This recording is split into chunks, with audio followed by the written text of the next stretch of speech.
देखो यहाँ पे सपोज हम किसी हाइट से किसी ऑब्जेक्ट को हॉरिजॉन्टली प्रोजेक्ट कर रहे हैं। ये कोई ऑब्जेक्ट है या पार्टिकल है, इसको वेलोसिटी u दी अपन ने, और ये कितनी हाइट से प्रोजेक्ट कर रहे हैं, हम इसको h हाइट से प्रोजेक्ट करते हैं। तो ये भी टू डायमेंशनल मोशन का एग्जांपल है, टू डायमेंशनल मोशन है ये भी। ठीक है, वर्टिकल डायरेक्शन को आप y एक्सिस ले लो और हॉरिजॉन्टल डायरेक्शन को x एक्सिस ले लो। ठीक है, ये वर्टिकल डायरेक्शन है,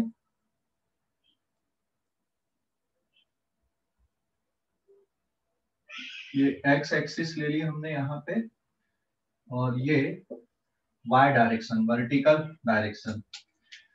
neglecting the effect of air resistance, तो जो प्रोजेक्टाइल है ये इस तरह से यहाँ पे ग्राउंड को हिट करेगा with certain velocity and horizontal से सपोज थीटा डिग्री का एंगल बनता है। तो इसमें भी नेग्लेक्टिंग एयर रेजिस्टेंस को नेग्लेक्ट करना है। तो x डायरेक्शन में जो एक्सीलरेशन आएगा ये 0 रहेगा, और y डायरेक्शन में जो एक्सीलरेशन है that is equals to acceleration due to gravity. तो y डायरेक्शन में एक्सीलरेशन ड्यू टू ग्रेविटी यहाँ पे, और हॉरिजॉन्टल डायरेक्शन में कोई एक्सीलरेशन नहीं है। ठीक है, y डायरेक्शन में कोई एक्सीलरेशन नहीं है, जो भी एक्सीलरेशन है, सॉरी x डायरेक्शन में कोई एक्सीलरेशन नहीं है, जो भी एक्सीलरेशन है ये वर्टिकल डाउनवर्ड डायरेक्शन में है। ठीक है, and that is due to acceleration due to gravity.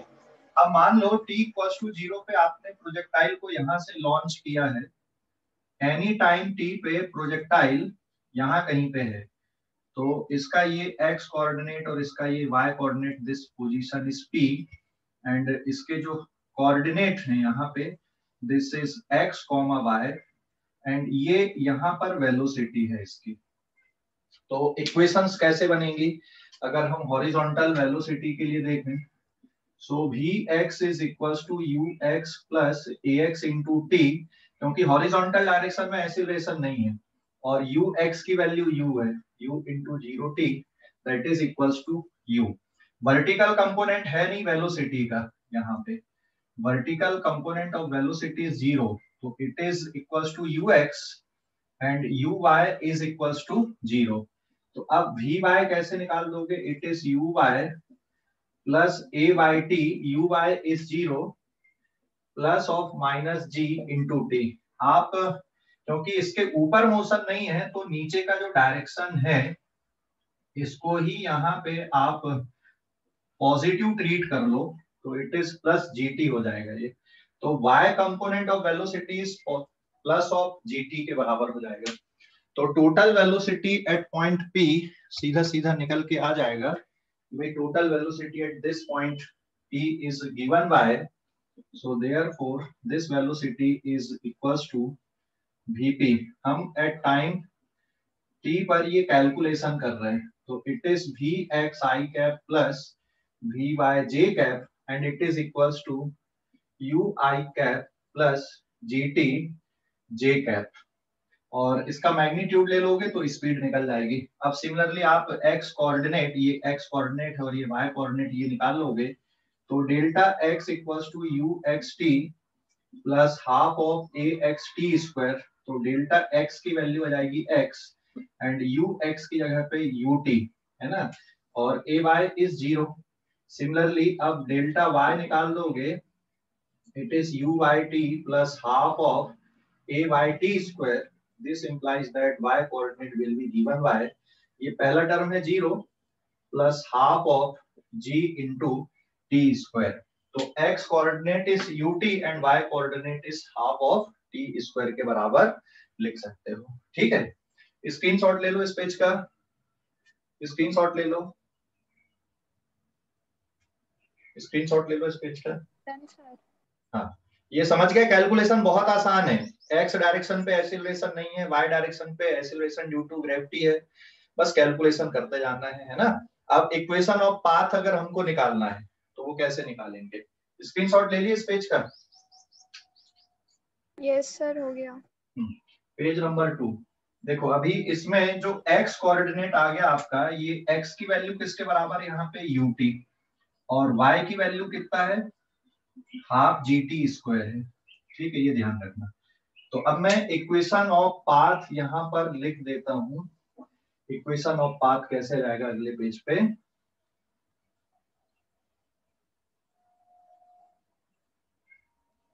Now this is page number 2, equation of path. Equation of path कैसे लिख दोगे यहाँ पे अभी, इक्वेशन ऑफ पाथ या फिर इक्वेशन ऑफ ट्रेजेक्ट्री ना। तो x की वैल्यू यहाँ पर से t की वैल्यू को एलिमिनेट कर लोगे तो y equals to half of G T square है।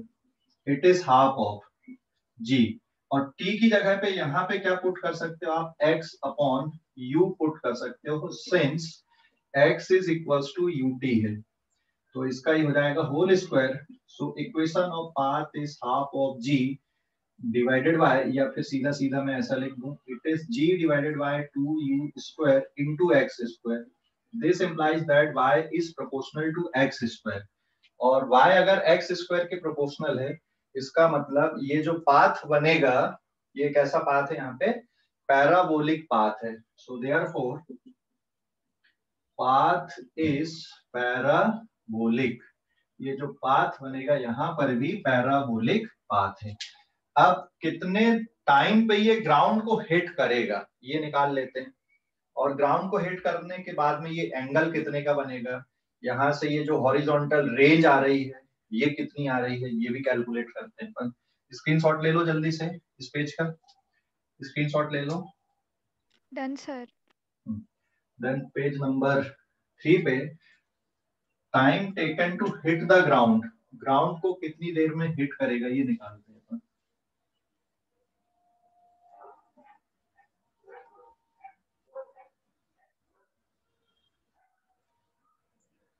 Time taken to hit the ground, तो यहाँ पे कैपिटल टी। अब मैं यहाँ पे टाइम ऑफ फ्लाइट निकाल दूं, time of flight, time of flight मतलब कैपिटल टी। देखो time of flight capital T, since y equals to कितना, half of G T square है। तो जब ये t आएगा तब ये जो y है इसकी वैल्यू किसके बराबर आ जाएगी, h के। सो नाउ जब t की वैल्यू कैपिटल T होगी तो y की वैल्यू इंक्रीज होके कितनी हो जाएगी, h हो जाएगी, है ना, हाइट। तो यहाँ पे y की जगह पे आप h रख दोगे, it is equals to half of G T square, और इसको सॉल्व कर दोगे तो time of flight is 2h upon g का रूट लग जाएगा। So this is time of flight. तो time of flight is directly given by under root 2h upon g। और ये हॉरिजॉन्टल रेंज अगर अपन देखें यहाँ पे, दिस इज हॉरिजॉन्टल रेंज, यहाँ पे maximum displacement along horizontal direction. तो this horizontal range is u into capital T के बराबर है। तो जो रेंज आ रही है यहाँ पर, this range is equals to u into capital T। क्यों, क्योंकि displacement along x direction is ut है ना, तो t की जगह कैपिटल T आ जाएगा। वैल्यू पुट कर दोगे, कैपिटल T की वैल्यू कितनी यहाँ पे, under root 2h upon g. So this is the range. तो ये रेंज भी आपने निकाल लिए। और अब अगर आप ये एंगल निकालना, तो यहाँ पे वेलोसिटी के दो कंपोनेंट है, एक वर्टिकल कंपोनेंट है वेलोसिटी का vy, और ये है हॉरिजॉन्टल कंपोनेंट vx।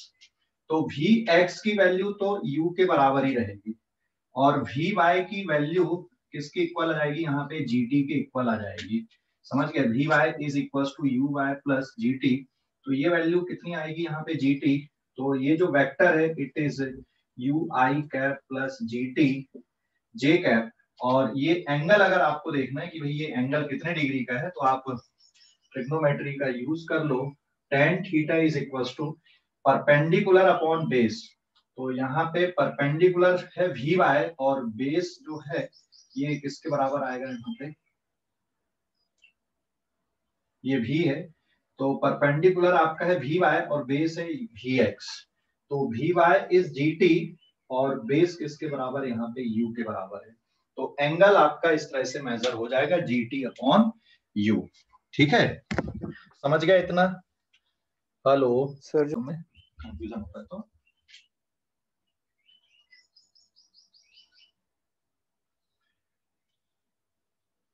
सर यहाँ पे वेलोसिटी का मैग्नीट्यूड सेम रहेगा ना पूरे पाथ में?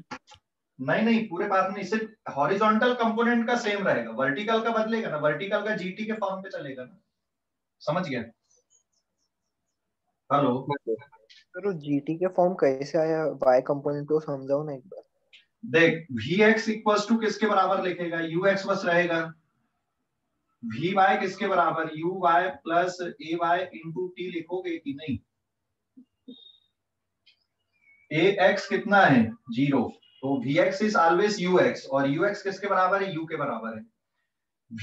Uy कितना है, 0 है, तो Vy की वैल्यू कितनी रहेगी, 0 प्लस GT रहेगी ना, समझ गए? तो जब ये प्रोजेक्टाइल यहाँ पे पहुंचेगा तो जो टाइम है वो कैपिटल टी है, इसलिए जीटी रहेगा। अभी समझा? हाँ सर। ओके। अब एंगल देख लो, एंगल tan थीटा अगर हमको लिखना है कि भाई ये एंगल कितने डिग्री का है, तो टाइम ऑफ फ्लाइट मतलब कैपिटल टी है ये, है ना।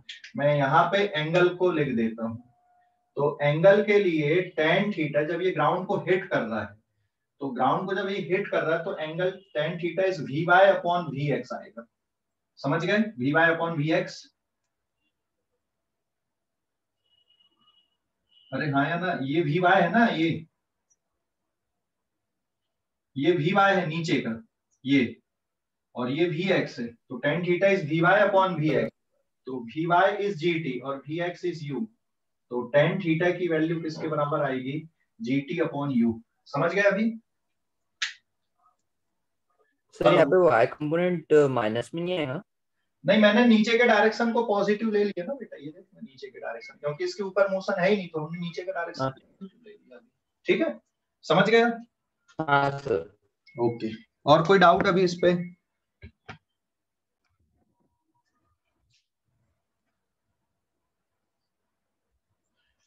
देखो पेज नंबर 4 में क्वेश्चन ऐसा ले रहे हैं अपन कि मान लो यहाँ पे कोई प्लेन उड़ रहा है, ठीक है, और इसकी जो स्पीड है u, ये सपोज है 25 मीटर पर सेकंड, और ये ग्राउंड से कितनी हाइट पे है, सपोज अभी यहाँ पर से एक बम या फिर एक फुट पैकेट ये ड्रॉप करता है, ये अभी कितनी हाइट पे, यहाँ पे 200 मीटर की हाइट पे है,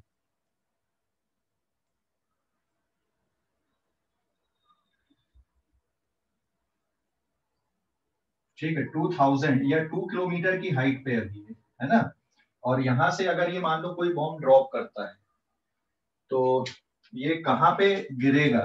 देख, जब बॉम्ब इसके साथ अटैच है तो उसकी स्पीड भी 25 मीटर पर सेकंड है, तो इसकी स्पीड भी कितनी रहेगी, 25 मीटर पर सेकंड, और यहाँ से ड्रॉप होने के बाद ये ऐसा कुछ आएगा, तो कितनी देर में ग्राउंड को हिट करेगा, ये वाला जो रेंज है ये कितना आएगा, टी की वैल्यू कितनी होगी, ग्राउंड को जब ये हिट कर रहा है तो इसकी स्पीड कितनी होगी, ये सब कैलकुलेशन करना है। समझ गए क्वेश्चन? तो एक प्लेन जो हॉरिजॉन्टली उड़ रहा है और वो मान लो बॉम्ब रिलीज करता है यहाँ पे 2 किलोमीटर हाइट से, तो यहाँ से ये कितने डिस्टेंस पे गिरेगा, ये डिस्टेंस कितना आएगा, प्लेन से कितना डिस्टेंस होगा, ये सीधे सीधे निकाल सकते हो पाइथागोरस थ्योरम से। फिर ये कितनी स्पीड से हिट करेगा, कितने एंगल से हिट करेगा, कितना टाइम लगेगा, ये कैलकुलेशन है। तो टाइम किसके इक्वल आएगा, डायरेक्ट बता सकते हो कैलकुलेशन, सीधा सीधा क्या बनेगा? एक बार क्वेश्चन बता सकते हैं कि मैं नेटवर्क इश्यू हो गया था, मैंने कुछ भी नहीं सुना। क्वेश्चन ये है बेटा कि a plane is flying horizontally with speed 25 metre पर सेकेंड, ठीक है, एंड ड्रॉप अ बॉम्ब या drop a food packet there, और अभी इस मूवमेंट पे t इक्वल्स टू 0 पे ये जो प्लेन है ये तो वहां से छोड़ देता है क्या बॉल? क्या, वो प्लेन से ड्रॉप करता है क्या बॉल वहां से? हाँ, ये बॉल ड्रॉप कर रहा है या बॉम्ब ड्रॉप कर रहा है या फुट पैकेट ड्रॉप कर रहा है, तो ये कहाँ पे गिरेगा? तो अगर वो जब बॉल करेगा हाँ, तो वर्टिकली डाउनवर्ड नहीं गिरेगा, वो पैराबोलिक पाथ फॉलो करेगा। हाँ, क्योंकि जब वो प्लेन के साथ अटैच है तो उसकी वेलोसिटी भी प्लेन के बराबर है ना, हाँ समझ सर। गए? तो प्लेन से जैसे डिटैच होगा तो तुरंत उसकी वेलोसिटी 0 थोड़ी हुई, वो तो प्लेन के बराबर है हॉरिजॉन्टल डायरेक्शन पे, समझ गए अभी? हाँ सर। तो ये भी एक, अब प्लेन को भूल जाओ तुम, एक समझ लो कि ये प्रोजेक्टाइल है, सर हॉरिजॉन्टल प्रोजेक्शन। तो अब इसमें कितना टाइम लगेगा ग्राउंड को हिट करने में, तो T is equal to direct under root 2h upon G, है ना। ये कैसे आया मैंने डायरेक्ट अभी कर लिया, ये कर लिया ना अपने, 2h अपॉन जी कैसे आया, समझ गए। तो इसमें क्वेश्चन में आप g की वैल्यू को कितना ले लेना, 10 मीटर पर सेकंड स्क्वायर ले लोगे।